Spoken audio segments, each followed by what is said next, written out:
우리가 수많은 일들 중에서 참으로 살아가는 삶 속에서 어려운 일이 무엇일까? 힘든 일이 무엇일까? 물론 개인마다 다 다를 수는 있습니다.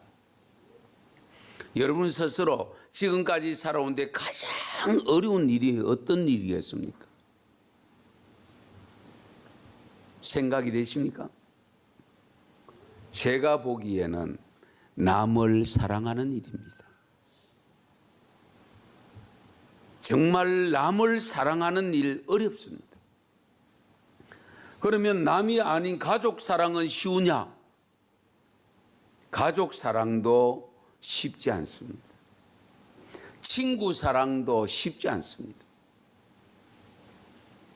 우리 하나님께서 말씀하신 내용을 보면 가족 사랑도 어렵다는 것을 우리에게 간접적으로 시사하는 것이 뭐냐면은 부모를 공경하라는 말씀이 출애굽기 20장 12절부터 시작해서 성경 곳곳에 기록이 됩니다.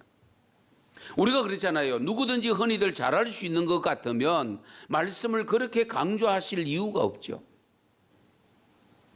그런데 여러분 잘 아시는 대로 10계명 중에서 제5계명을 제외하고 나머지 9개 계명은 하라 하지 말라는 겁니다. 그런데 5계명만이 해라, 부모를 공경해라, 그리하면 네가 땅에서 잘 되고 장수하리라, 그 뿔을 말씀하고 있습니다.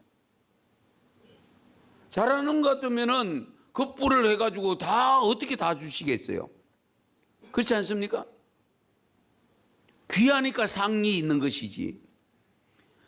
하나님을 경외하라는 말씀의 계명도 1계명에서 4계명인데 거기에 급부가 주어지지 않습니다.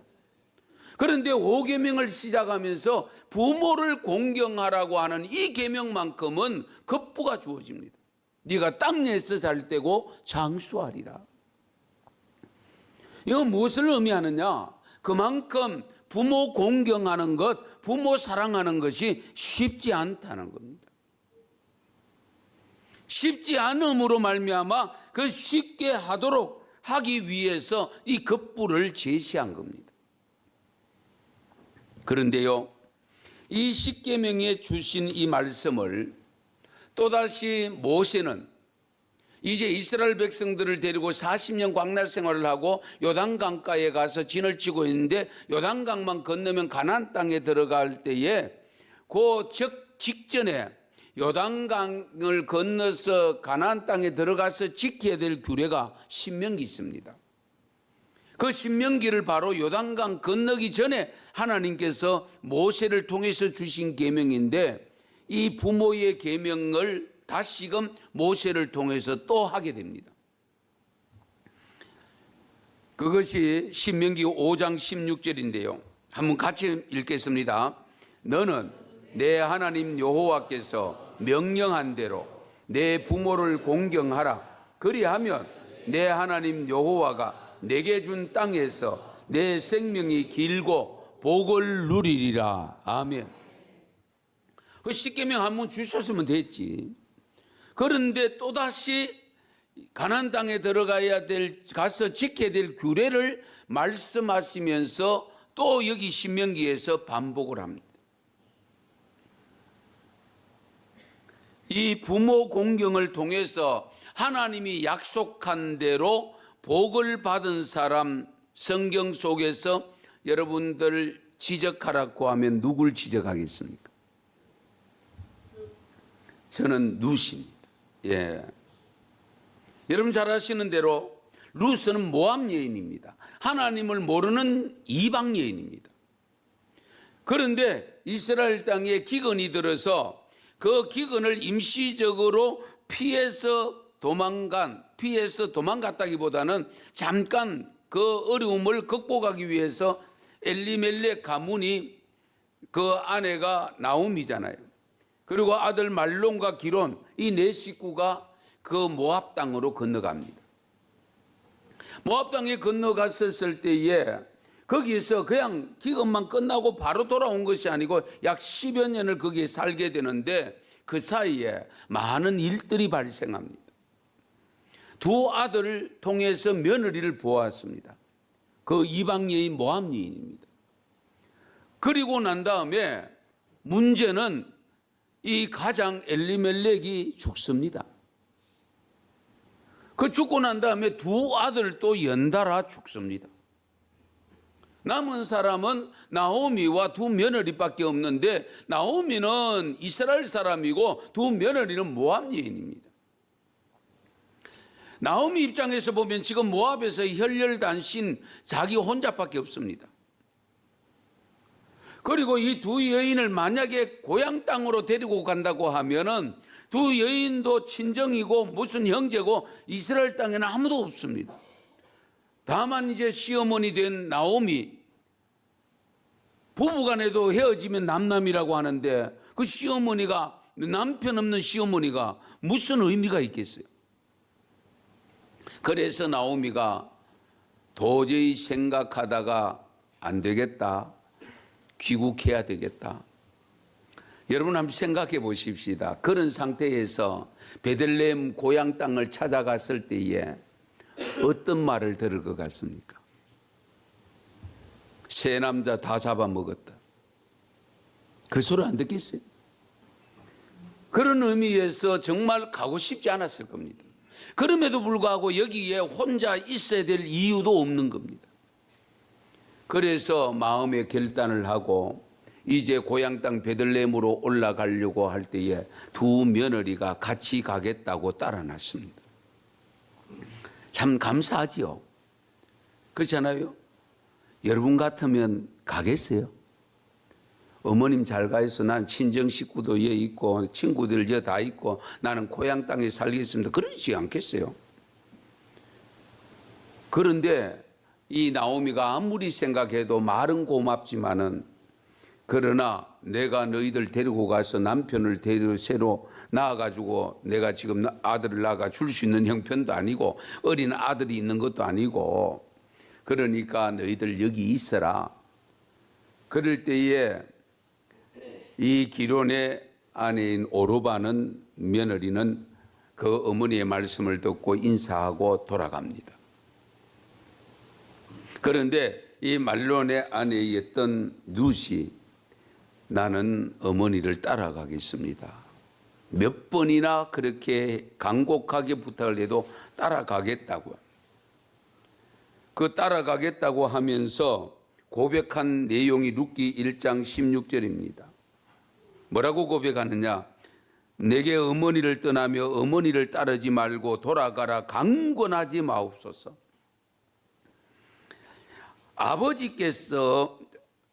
어머니께서 가시는 곳에 나도 가고, 어머니께서 머무시는 곳에 나도 머물고, 어머니께서 죽는 곳에 나도 죽겠습니다. 이것을 우리가 뭐라고 이야기합니까? 동고동락한다는 표현이죠.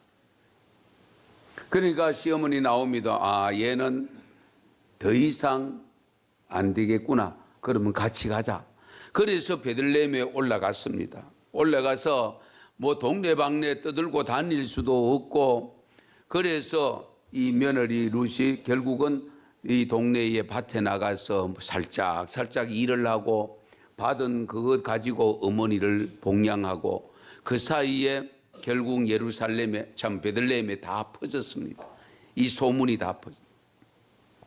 그래서 여러분 잘 아시는 대로 결국은 기업 물을 사람 찾을 때에 보아스가 이제 나타나서 이 룻과 결혼을 하지요. 그 결혼을 해서 낳은 사람이 바로 오벳입니다. 그 오벳이 또 결혼해서 자식을 낳을 때 이새를 낳고, 이새의 아들 중에 하나가 다윗입니다. 그러니까 이 보아스는 다윗의 정조부입니다. 룻은 졸지에 다윗 왕의 정조모가 됩니다. 여러분 잘 생각해 보십시오.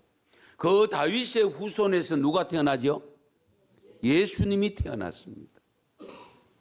자, 그러면 이렇게 어머니를 전혀 고향 땅에 같은 동족도 아니고 이방 여자로서 남편도 죽고 난 다음에 홀 어머니를 따라서 섬기겠다고 동고동락하겠다고 따라갔던 그 효성스러운 며느리 룻이, 그로 인해서 결국은 후손이 예수님이 태어났다면 그 예수님은 어떤 모습으로 살았을까? 궁금하지 않습니까? 그 예수님은 부모님에게 어떻게 하셨을까? 오늘 본문 내용을 좀 간추려서 말씀드릴게요. 어려운 내용은 없습니다. 이스라엘 백성들이 지켜야 될 3대 절기가 있는데 가장 큰 절기가 유월절입니다. 유월절이 왜 생겼는지는 아시죠? 긴 설명은 드리지 않겠습니다만은 이스라엘 백성들이 출애굽할 때에 마지막 10번째 재앙 내리실 때에 양을 잡아 그 피를 문설주에 다 발랐을 때에 재앙이, 장자의 죽음의 재앙이 결국은 이스라엘 백성들의 그 집은 전부 뛰어넘고, 그리고 애굽 전역에 장자의 죽음의 재앙이 온 것을 기념하여 지키는 절기가 유월절입니다. 그리고 이 유월절은 명절을 일주일간 지킵니다. 옛날 우리도 설 일주일간씩 지켰잖아요. 구정 지킬 때에. 그러니까 일주일 동안 여러분들 동네 다니면서 세배하고 일주일 동안은 세배를 할 수 있고 세배를 받아줄 수 있습니다. 자, 어쨌든 간에 이 유월절을 그렇게 지키게 되는데 이 예수님의 어머니와 아버지도 늘 이 유월절이 되면은 예루살렘에 올라가서 절기를 지켰는데 그 절기에 참여할 수 있는 나이가 얼마냐면 12살. 이 12살을 가리켜서 유대인들에게 율법의 나이라고 표현합니다. 이제 유월절에 참여할 수 있는 12살이 됐을 때에 우리 예수님의 부모님이 예수님을 부여잡고 처음으로 유월절 지키러 예루살렘에 올라갔습니다. 1년에 한 번씩 만나니까 사람들이 얼마나 할 이야기가 많겠습니까? 그래서 유월절 명절을 다 지키고 이제 나사렛 살고 있는 동네로 내려오는데 이 어머니 마리아와 요셉, 아버지 요셉이 하여튼 정신없이 그냥 막 사람들이 출발하니까 같이 출발하고 아이들 따라오니까 다른 집 아이들도 따라오니까 어렵건 예수님도 같이 어울려서 따라오겠지 하고 출발했던 것 같아요. 오늘 말씀을 보면 하룻길을 내려갔는데 예수님이 그 사이에 있었는지 없었는지를 찾지를 않았습니다. 아마 해가 스산으로 이어지니까 그때서야 두리번거리면서 아들 예수를 찾아보니까 예수님이 보이지 않는 겁니다. 이 사람 붙들고 물어봐도 모르겠다 그러고 저 사람 붙잡고 물어봐도 모르겠다 그러고, 그러니까 다시금 물어 찾아 올라가는데 며칠 올라갑니까? 사흘입니다. 내려올 때는 하루 내려왔는데 사흘 동안을 찾아서 올라가서 결국은 예루살렘 성전에까지 들어가 보니까 그때서야 넝청맞게 예수님이 거기에 앉아서 선생님들하고 성경 토론하고 있었습니다. 여러분 같으면, 여기 어머님들, 여러분 같으면은 어떻게 하셨을까? 상상이 되죠?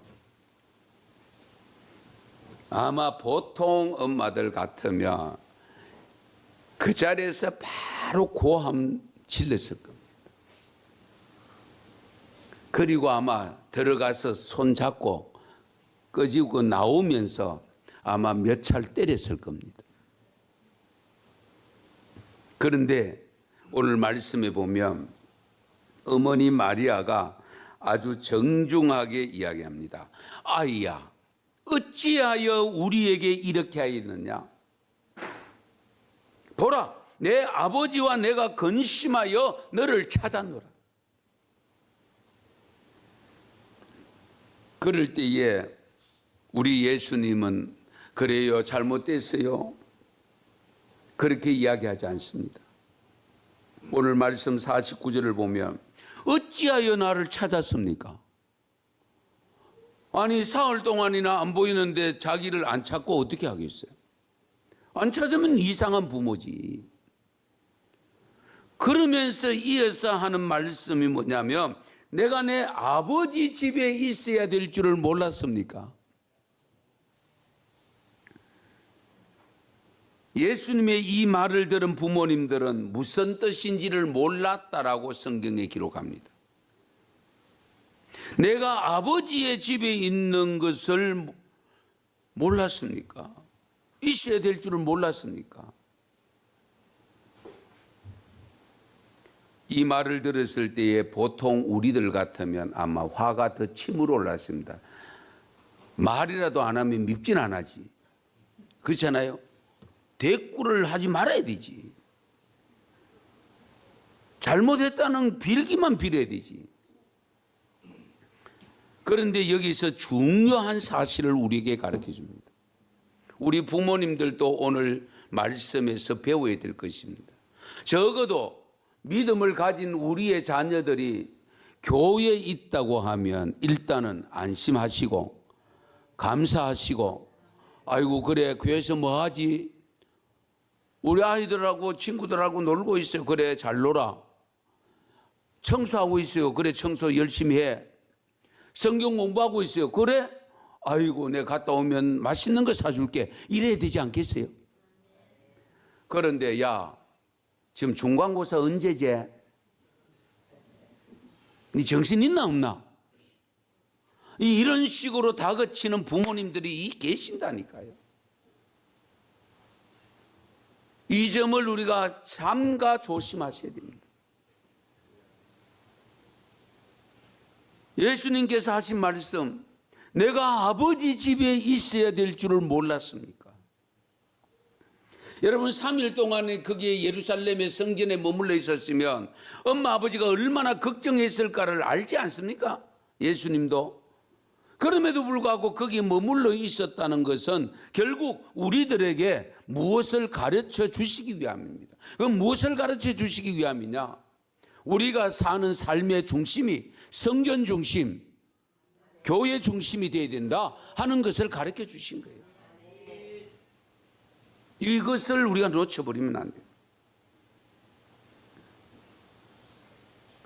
아마 이 정도로 살면 우리나라 사람들은 용어 자체가 미쳤다라는 용어를 씁니다. 그렇죠? 교회에 미쳤다. 예수에 미쳤다. 예. 그런데 솔직히 한번 생각해 봅시다. 우리가 그 미침이 어디에 나가서 잘못된 삶에 미치면 어떡하겠어요? 술에 미치거나 노름에 미치거나 게임에 미치거나 쇼핑에 미치거나 이성에 미치면 되겠어요? 미쳐도 예수에 잘 미쳤지. 왜? 가는 곳이 술집이 아니고 어디요? 교회. 예수에 미치니까 돈을 써도 어디에 써요? 선한 일을 쓰잖아요. 하나님이 기뻐하시는 일에 쓰잖아요. 그리고 많은 사람들에게 덕을 세우는 데 쓰잖아요. 술에 미치거나 노름에 미치거나 게임에 미치면 남 다 갖다 주잖아요. 한번 생각해 보세요. 어쨌든 이 예수님의 부모님은 1년에 한 번 올라와서 명절을 지키고 내려가기에 바빴습니다. 그동안 못했던 이야기들 뭐 하여튼 지금도 그런데 그 옛날에 한번 생각해 보세요. 그러니까 정신없이 내려갔는데 우리 부모의 입장에서 잘 생각하셔야 됩니다. 교회 오시면 돌아가기 바쁘면 곤란해요. 예? 교회 오시면 더 있다 가야 되겠다. 오늘 점심 먹고 가야지. 오늘 점심 다 드시고 가세요. 예. 우리 이런 마음을 가지셔야 돼요. 교회 오시면 누가 뭐 쫓아내는 것처럼 뭐 종종 그럼 제가 가시기 바쁘면 곤란해요. 이 부모님들이 예수님의 어머니 마리아와 아버지 어른들이 한 행동이 바로 그런 행동입니다. 그러니까 예수님이 따라오는지조차도 모르고 갈 정도로 거기에 빠져 있었던 겁니다. 그런데 예수님은 천연덕스럽게 엄마 찾지도 안 하지, 부르지도 안 하지. 야, 이거 잘 됐다. 그러고 교회에 있었던 거예요. 성전에 있었던 거예요. 이런 자녀가 있으면 감사하시기 바랍니다. 이런 자녀가 있는 거 감사하셔야 돼요. 어쨌든 간에 이 예수님께서 그 일이 있고 난 다음에 바로 어머니를 따라서 아버지를 따라서 나사렛으로 가서 순종하여 받들어 섬겼다는 사실. 우리가 이 점을 항상 염두에 두셔야 됩니다. 우리 하나님께서 우리들에게 요구하는 것이 뭡니까? 우리 에베소 6장 1절에 보면 자녀들아 주 안에서 너희 부모에게 순종하라. 이것이 옳으니라. 그리고 골로새 교회에 보낸 편지 속에서도 보면 골로새 3장 20절에 보면 같이 읽으실까요? 자녀들아 모든 일에 부모에게 순종하라. 이는 주 안에서 기쁘게 하는 것이니라. 아멘. 모든 일에 순종하라고 했습니다. 좀 이치에 안 맞을 수도 있습니다. 우리가 판단할 때는 저런 것까지 내가 해야 되느냐 싶을 정도로 사소한 일일 수도 있습니다. 그러나 부모님이 시킨 일이라면, 그것이 죄 짓는 일이 아니라면 모든 일에 순종해야 됩니다. 왜? 그것이 주 안에서 하나님을 기쁘시게 하는 일. 그것이 하나님을 기쁘시게 하는 일.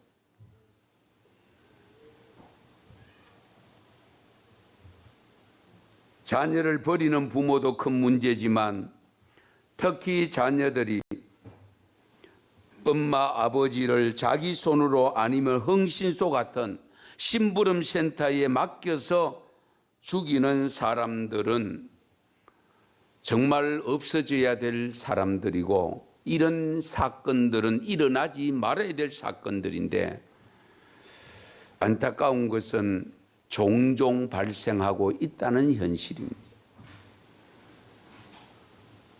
독일 격언에 한 아버지는 10아들을 키울 수 있으나 10아들은 한 아버지를 봉양하기 어렵다. 얼마나 부모님을 제대로 못 모셨으면 이런 격언이 생겼겠습니까? 우리 사회의 현실을 봐도 이 격언이 맞다라는 생각이 들지 않습니까? 정말 한 아버지가 10명의 아들은 키울 수 있지만 10명의 아들은 아버지를 모시기 어렵다.